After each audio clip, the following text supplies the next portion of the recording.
is a presentation over how to accommodate students with attention deficit hyperactivity disorder, which we usually abbreviate as ADHD. In this presentation, I will discuss what ADHD is, different modifications or accommodations for students, and then a little bit about how it affects families right toward the very end. All my sources that I will be using, all of the sources that my information comes from will be posted on the slides and then again at the very end of the presentation. So to start us off, what is attention deficit hyperactivity disorder?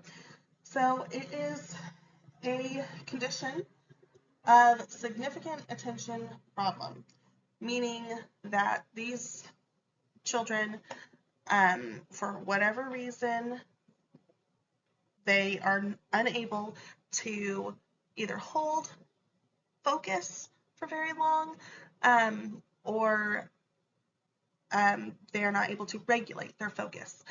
And it must, to be diagnosed with it, it must be chronic. So it doesn't just happen every now and then, but it happens throughout their lives, their daily lives, at home, at school, and it must be serious. It can't just be a little bit of daydreaming here and then they're able to regulate themselves and get back on track. It has to be serious for that diagnosis to occur. And usually there's going to be hyperactivity, so they will be unable to control or regulate their physical motions, and they're very impulsive. And it occurs more often in these students than it does in peers who do not have this condition.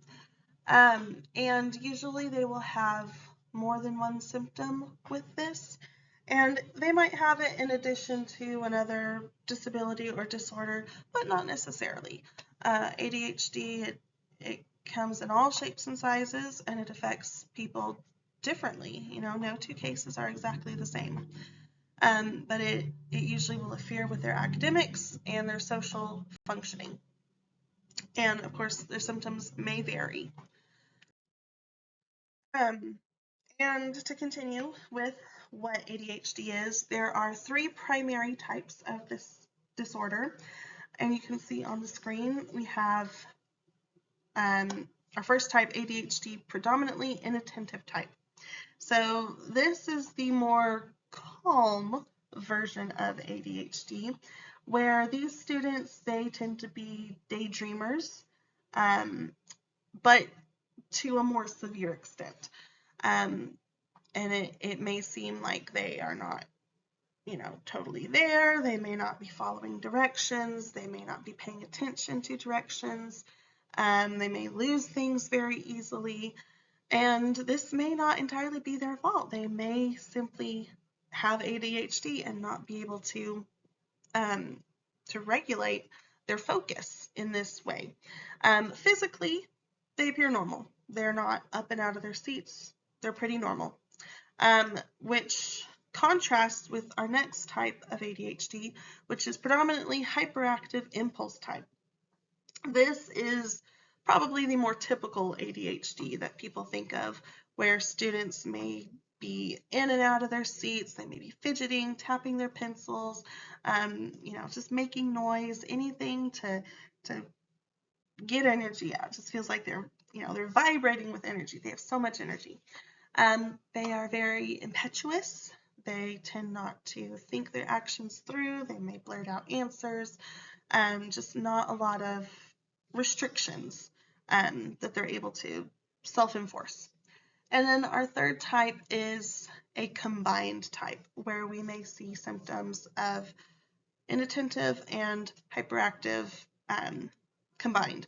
And again, this can look different.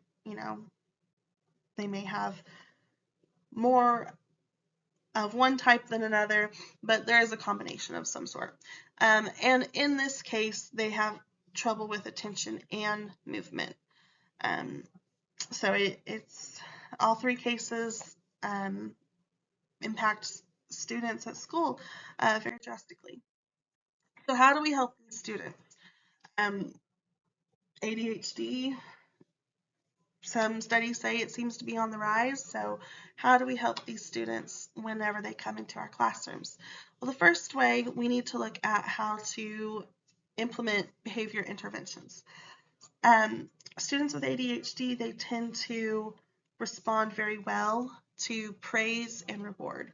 So after they've done something right, maybe not right away, but within, a few minutes of them doing the correct thing, for a teacher to come and say, Susie,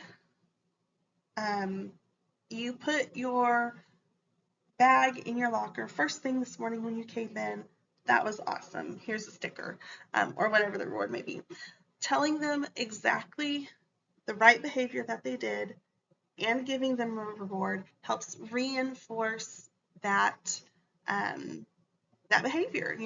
It helps reinforce the reward for the behavior, and they hear the behavior and they see the reward. That's a good strategy for helping increase good behavior. Also, we'll touch more on this next one a little bit later, but having students with ADHD, seating them in strategic places in the classroom can help regulate some of their behavior. If they are in the back of the room, they are seeing everything that's going on around them, they are getting distracted. If you put them in the front of the room and where the teacher is, and as you're teaching, and if they're, daydreaming, you can kind of tap their desk and help get their attention back.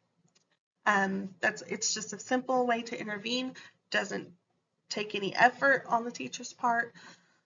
And then the last way is having clear and direct reprimands. So if a student is doing something incorrectly, it's not enough to say, now remember the rule for doing this, you broke the rule, so here's the consequence. Well, they may not remember the rule. They need to hear what the rule is. So the way to do that would be, Susie, you did not put your backpack away like you were supposed to, and then whatever the consequence may be. They need to hear the behavior that they were supposed to do. That's what clear and direct means. Next way to help intervene for these students is providing parents with education on how to help their children. Some parents are going to come in and they're going to know what to do for their children. They're going to know what works for them. Some parents are going to be totally lost. But helping parents understand their children, helping parents know what ways work best to help improve their children's behavior, that makes the teacher's job easier in the long run. It may be a little bit more extra work, and of course you can't force the parents to parent in any particular way or even to accept any of the material that you give them.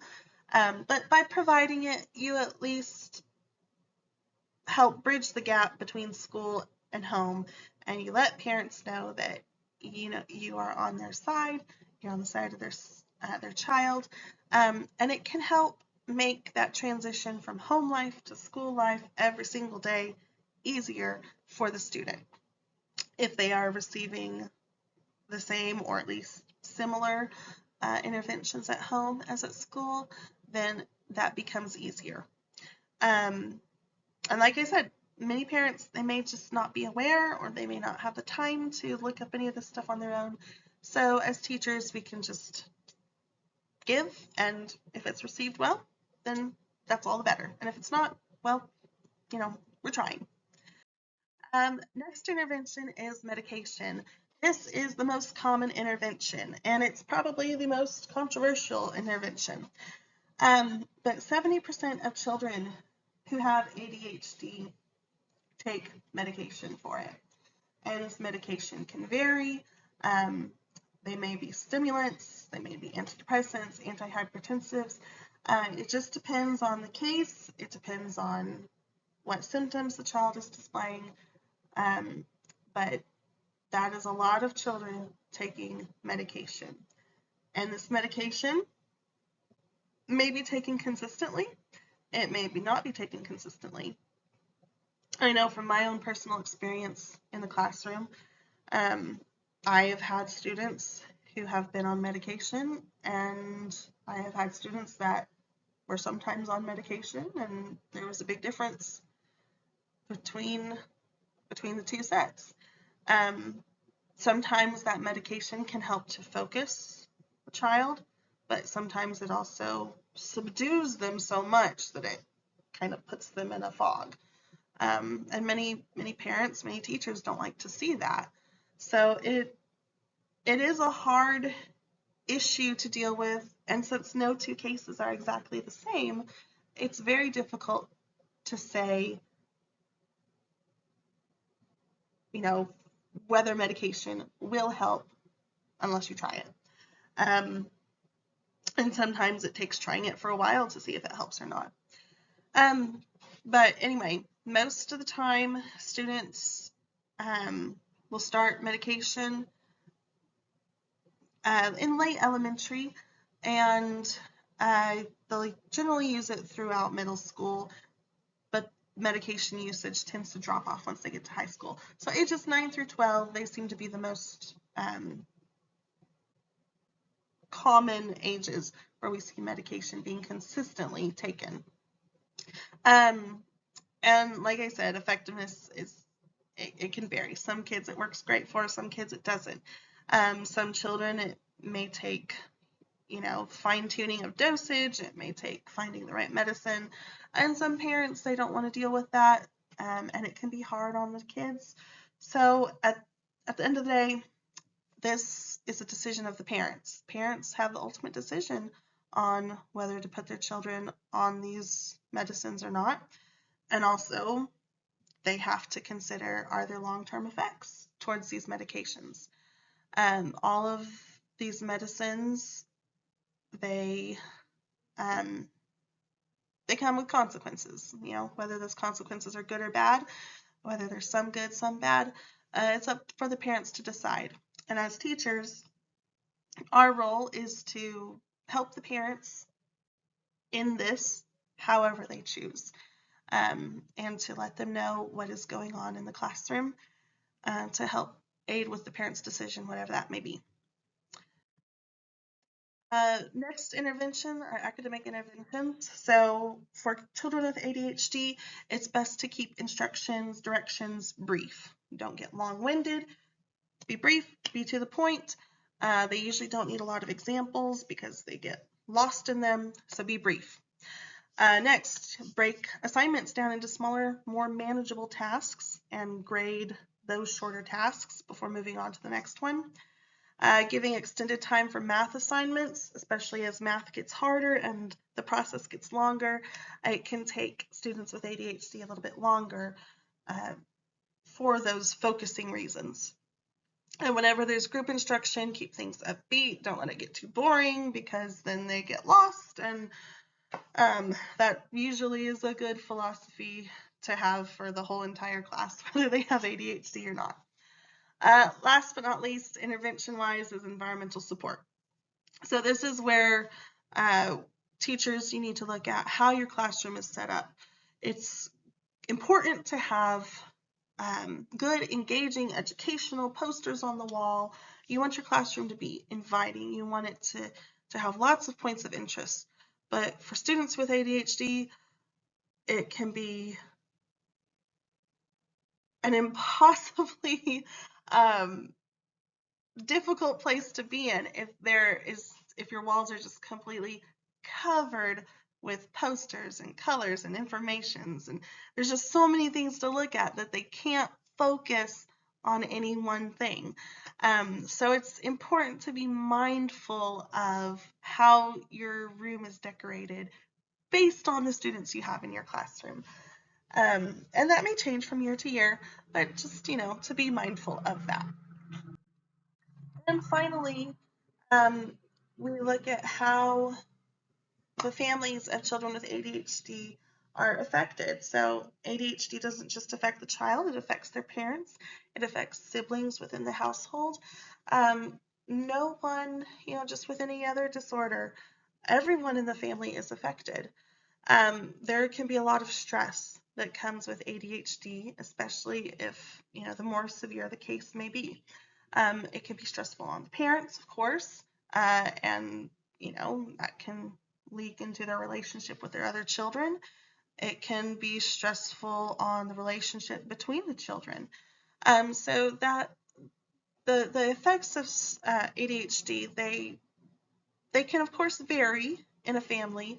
That's not to say that a family that has a child with ADHD is going to be, destined for hard times, but it is something to be mindful of. And of course, no two situations are entirely the same. And it's just something that, isn't just managed at school, but it's managed at home as well. Here are the resources that I used for my presentation. Of course, the American Psychiatric Association, the CDC, and a textbook for this course. Thank you.